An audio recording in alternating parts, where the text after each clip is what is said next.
The Last Rehearsal. The sign above the door of the Starlight Community Playhouse had one letter burnt out. It read, Star-ite. Jessamine loved that missing L. It felt like a warning, or maybe a secret promise.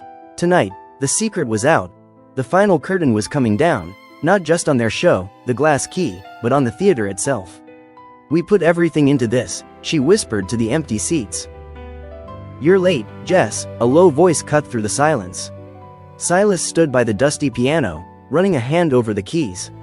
Their characters were supposed to be star-crossed lovers, but the tension between them in real life felt more like a slow, deliberate demolition. Let's just run Act 2. Focus, please, this is the last rehearsal. Margot clapped her hands, pulling her clipboard up to her chest. Act 2, people, places, Silas, less brooding, more broken-hearted. Margot had seen it all. She'd been stage manager since she was 16, witnessing Jess and Silas's partnership bloom, then shattered 2 summers ago. That unspoken regret was the only ghost in the starlight. When they finally hit the big confession scene, where the playwright's heartbroken character finally breaks, something shifted. Silas didn't just say the lines, he looked at Jess, really looked, as if the words were pulled from his own chest. Jess's own character's resolve crumbled, and the room grew silent. The crush was a live wire again. Later, Jess found Margot talking quietly on her phone in the dusty costume closet. Yes, tomorrow, they're selling the fixtures, Margot. They just want the show to be over. The words hit Jess like a physical blow.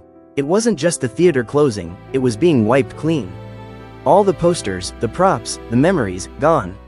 The next run-through was a disaster. Jess missed a cue, Silas delivered his monologue flat, and when Jess threw a prop, it crashed to the ground. You're not fighting for this, Silas. You're just going through the motions. Jess snapped, her frustration about the theater turning into an attack. Silas recoiled. Maybe I just can't stand to care about something that's already dead, Jess. That night, Jess found Margot backstage, meticulously retaping a floor marking. The summer we failed midsummer, that was you and Silas, wasn't it? Jess asked, eyes on the tape.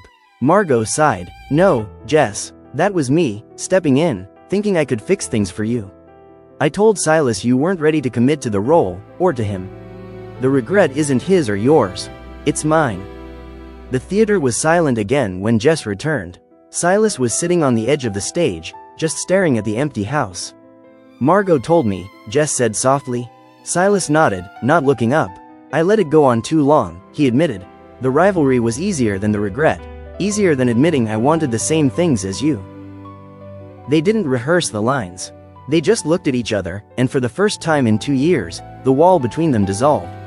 When the final dress rehearsal began, it was electric. Their words in the glass key were not acting. They were a conversation they'd needed to have all along. Every scene was charged with shared history, shared grief, and a hopeful, quiet new understanding. The sound of Margot's single, deliberate clap echoed through the starlight. That's a wrap. Good show, everyone. The future was still uncertain. The closing was still real. But standing on the bare stage, Jess and Silas weren't facing the dark, empty seats. They were facing each other, ready for the curtain call, ready for whatever came next.